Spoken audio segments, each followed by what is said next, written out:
and news stories of the week with the help of two wonderful comedian panellists. I brought in comics because I want to give it a lighter edge, and also they work for less. See you there.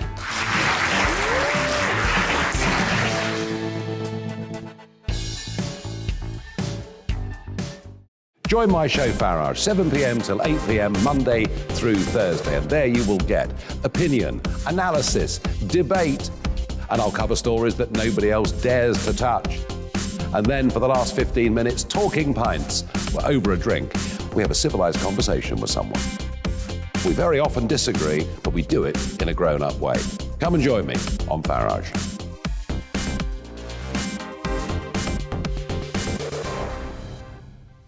I'm Colin Brazier. I've reported from more than 70 countries around the world, covered wars from Afghanistan to Iraq, from Lebanon to the Balkans. I'm trying to bring that experience, that feel for events, to the studio. And something else. I'm ready to give an opinion. Today's stories with a spark. Brazier from 8 p.m. weekdays on GB News.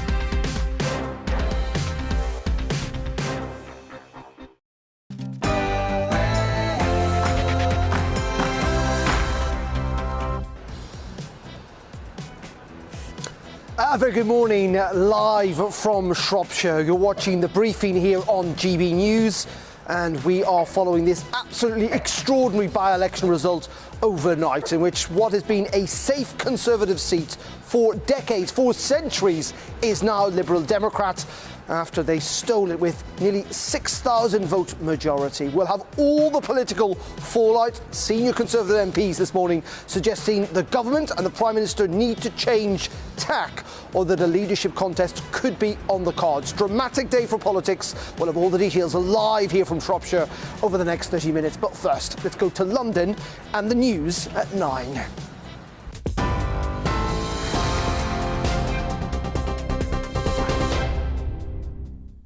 I'm Rhiannon Jones. This is your news at 9 o'clock. The Conservatives have lost one of their safest seats, with the Lib Dems taking a shock victory in the North Shropshire by-election. Helen Morgan won by almost 6,000 votes to take the seat the Tories have held for almost 200 years. The by-election was sparked by the resignation of Owen Paterson over breaching lobbying rules. He had a 2019 majority of almost 23,000. The result applies more pressure on Prime Minister Boris Johnson, with the Lib Dems describing the win as a watershed moment in politics. Tonight, the people of North Shropshire have spoken on behalf of the British people. They've said loudly and clearly, Boris Johnson, the party is over. Your government, run on lies and bluster, will be held accountable. It will be scrutinised, it will be challenged, and it can and will be defeated. 4 children have died in a house fire in South London. 60 firefighters were called to the blaze in Sutton yesterday evening. London Fire Commissioner Andy Rowe said their deaths had left everyone numb with profound sadness. The cause of the fire is now under investigation. Nightclubs in Wales will close from December the 27th as part of new restrictions. That's after a surge in cases of the Omicron COVID variant. There'll be a return to mandatory 2-metre social distancing in offices. Measures including one-way systems and barriers will also be introduced.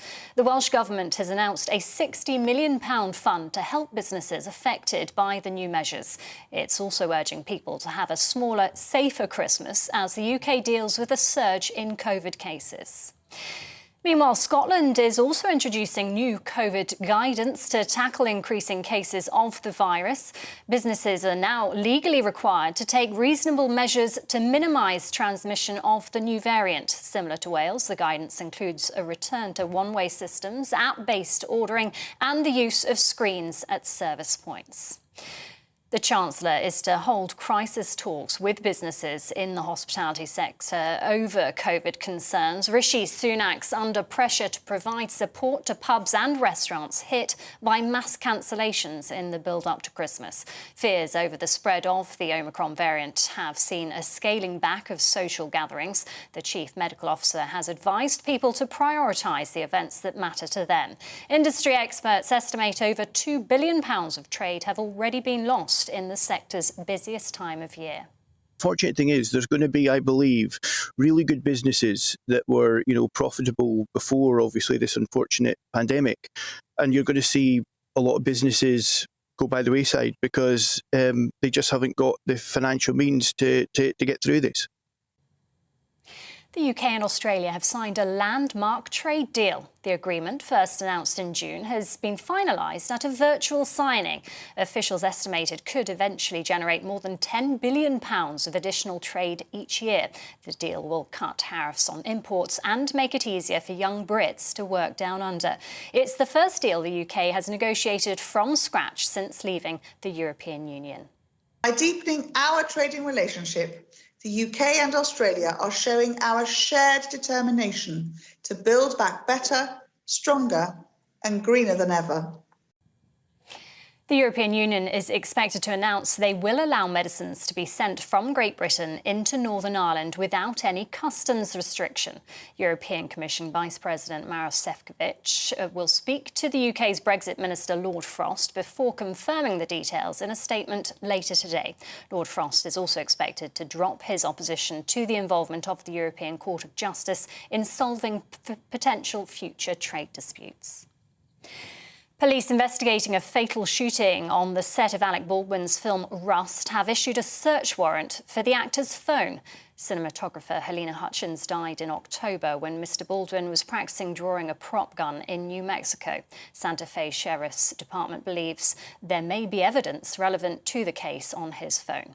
It comes 2 weeks after Mr. Baldwin gave his first TV interview about the incident. He says he didn't know the gun contained a live round. The government has announced a plan to tackle the shortage of skilled workers in sectors ranging from health to education. More than 100 short courses will be offered at universities and colleges across England starting next September, lasting between 6 weeks to a year. The courses will be offered in subjects such as digital education, science and technology. That's it. I'll be back with the headlines in half an hour, but for now it's back to Darren and the briefing.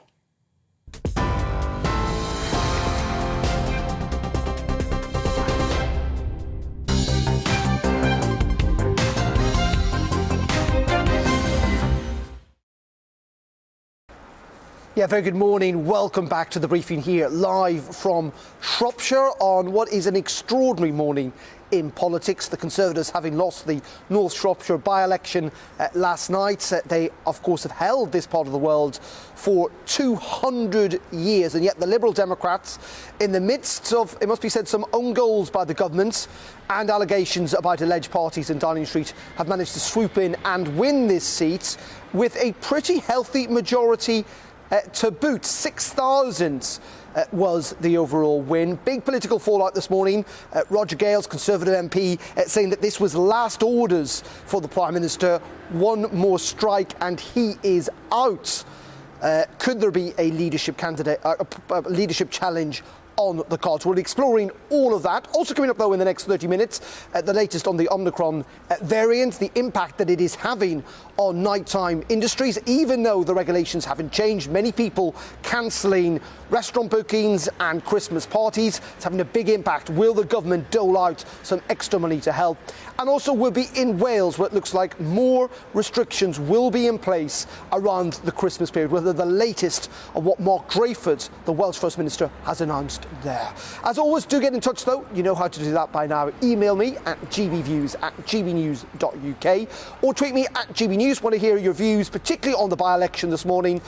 Do get in touch and we'll read some of those out a little later in the programme. But let's begin with our major story today, and that is the Conservatives' failure to win in North Shropshire. Absolutely incredible result in many ways. A 34-point percentage swing from the Conservative parties to the Liberal Democrats.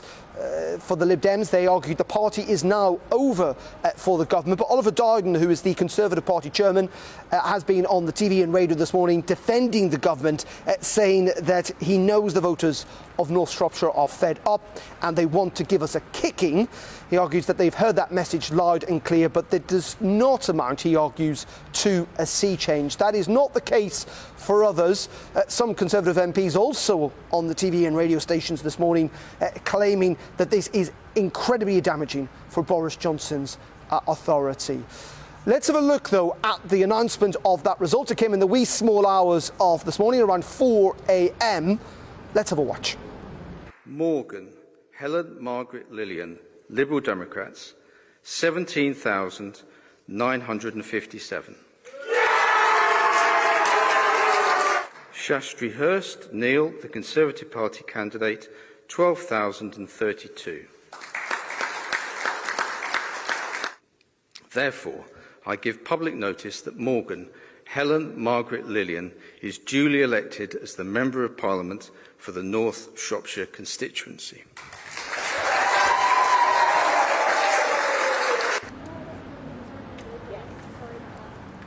There we go. That was the results of the by-election last night in many regards. But of course, the Liberal Democrat candidate, in her acceptance speech, recognised that many Labour voters had offered their support to the Liberal Democrats, essentially voted tactfully in this election. Let's have a listen. Thank you. Tonight, the people of North Shropshire have spoken on behalf of the British people. They've said loudly and clearly, Boris Johnson, the party is over. Your government, run on lies and bluster, will be held accountable. It will be scrutinised, it will be challenged, and it can and will be defeated.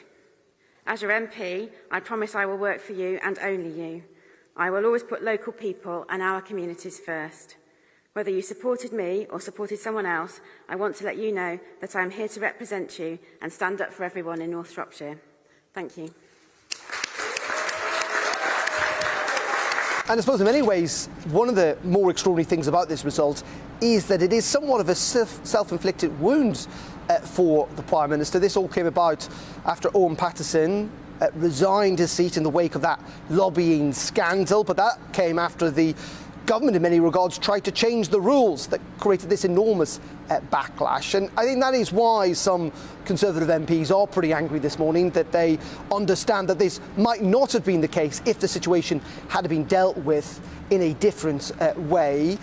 Though it must be said that in the midst of a big political moment, particularly as bad as this is, and let's be frank, it is pretty bad for the government, sometimes it is easy to get carried away and think that this is a sea change moment. The government denying that, of course, this morning. But is it really? Boris Johnson won an 80-seat majority only a couple of years ago. He still remains pretty popular in many parts of the country. His authority, of course, will have been damaged by this result. Will it have been terminally weakened? That seems unlikely at this point, but it does come at a pretty torrid time for the Prime Minister. We had that big rebellion, of course, on Tuesday night, and we've got the ongoing investigation by the Cabinet Secretary into those alleged parties in Downing Street, which again could prove very tricky for Boris Johnson. Well, let's get a bit of political analysis on all of this from our political correspondent, Tom Harwood, who joined us down the line from London. Tom, very good morning to you. I keep using the word extraordinary about last night's result, but my word, it was historic in many regards. It was the seventh largest swing to ever take place in a by-election on record in this country, an absolutely enormous change of voting patterns from the people of North Shropshire. And of course, if we cast our minds back only 2 weeks ago, the Conservative Party won a by-election in South East London, in Old Bexley and Sidcup, where there was only a 10-point swing against the Tory party. Now, that's about average for a by-election. It really was pretty unremarkable. The Tories did pretty well there. Well, only 2 weeks later, and the mood music of the country seems to have changed to a considerable degree. The swing was 34 points against the Conservative Party, an absolutely astronomical proportion of change. And what has happened in those 2 weeks between that by-election the Conservatives won and this one that they have just lost? Well, it's those stories about those parties in both Downing Street and Conservative campaign headquarters. These clearly appear to have cut through to the people of North Shropshire. And speaking to people who have been knocking on those doors, many have been saying that this really became a referendum on those parties towards the final days of the campaign. Interesting, isn't it, Tom? Yeah, James Johnson, who of course is a well-known pollster, said of those Christmas parties that this result crystallises the brand-changing impact it has had and shows that we're now in a very different world as far as public opinion is concerned. In some regards, though, it does seem what has damaged the Conservative Party here is that the opposition have managed to get the vote out, that Labour voters voted tactically for the Lib Dems, and that a lot of Conservative voters simply didn't bother, which might not be the case in a general election.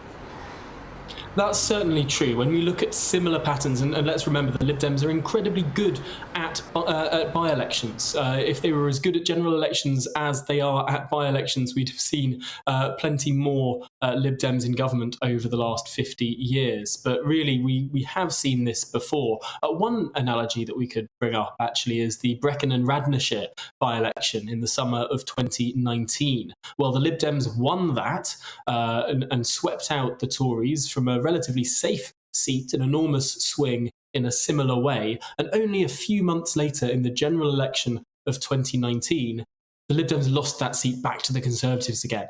So it is the case sometimes that these remarkable mid-term results can go back to normality at the time of a big general election. But of course, that could be some time away. The important point to note here is that we are well and truly mid-term now. The honeymoon of Boris Johnson is completely over, and it is ordinary for governments to lose by-elections. This is the norm. What is less normal about what happened last night is the absolute scale of it, which of course is in the top 7 defeats in similar by-elections on record. And just very finally, Tom, we've heard from senior Conservatives this morning, some of them quite vocal in the criticism of the Prime Minister.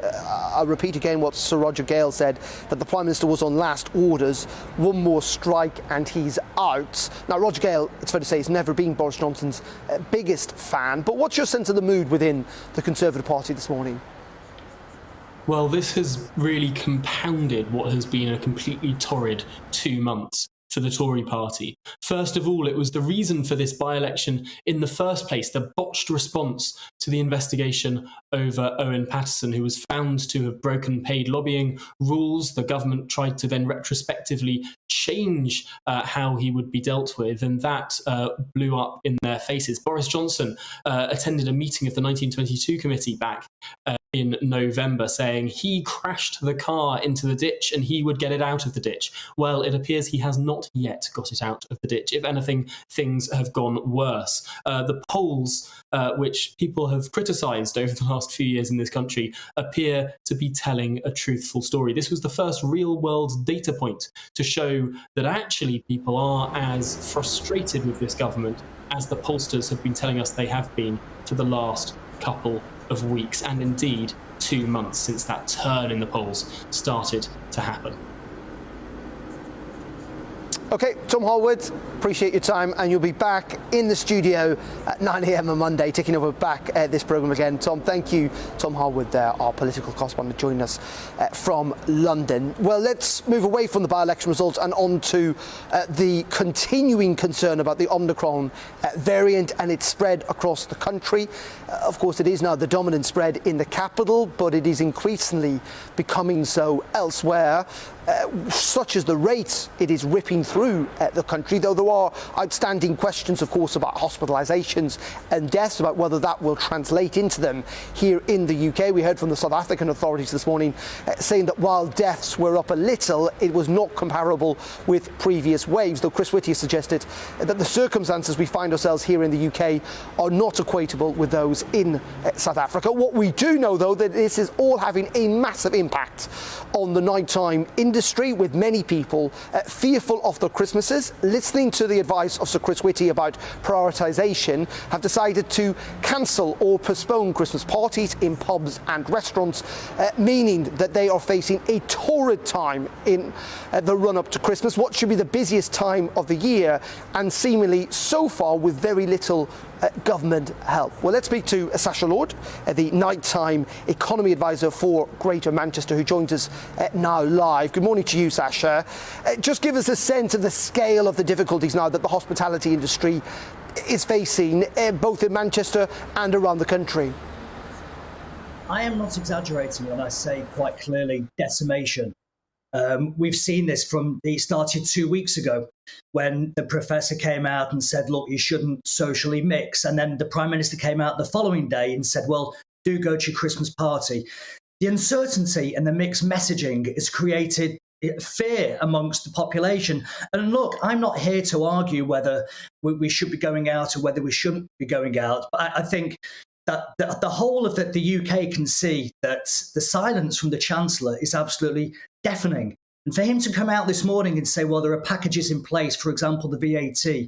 Well, Chancellor, it concerns me a lot that you are the Chancellor and you do not understand simple maths. How can you benefit from a VAT reduction where there are no customers there? So he urgently needs to come to the table today, because if he doesn't, on his watch, the fifth biggest industry in the UK will be decimated. And Sasha, when you say you noted there the VAT cut, what more? And you're right in saying, of course, the customers aren't paying, your restaurants aren't benefiting from that. What do you want to see? Is it simply cold hard cash? It is. You know, he has to bring back the furlough. Christmas time, December, operators can see up to 25% of their annual turnover. And this is a moment when they could pay back the bounce back loans, money that they borrowed off friends and family, bank loans. You know, they wanted to do that. And actually, people are forgetting now there are hundreds of thousands of people who work within my industry. A lot of them just get paid living wage. Because there are no customers, all their hours are being cancelled right across the board. So they've gone from looking forward to Christmas to now worrying about how they're going to pay their rent. And everybody knows there is a lack of staff within hospitality.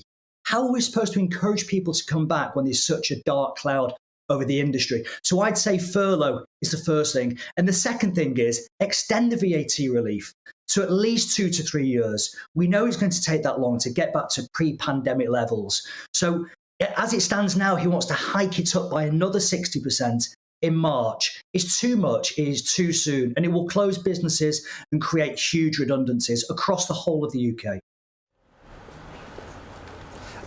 But such a lot of people would say, well, the advice officially from the Prime Minister, of course, is not to cancel anything, is to go ahead with your plans. People are doing this off their own backs. Shouldn't the hospitality sector potentially be working harder to get people to turn up to the pubs and restaurants, to try and counter maybe that fear that people have to a degree?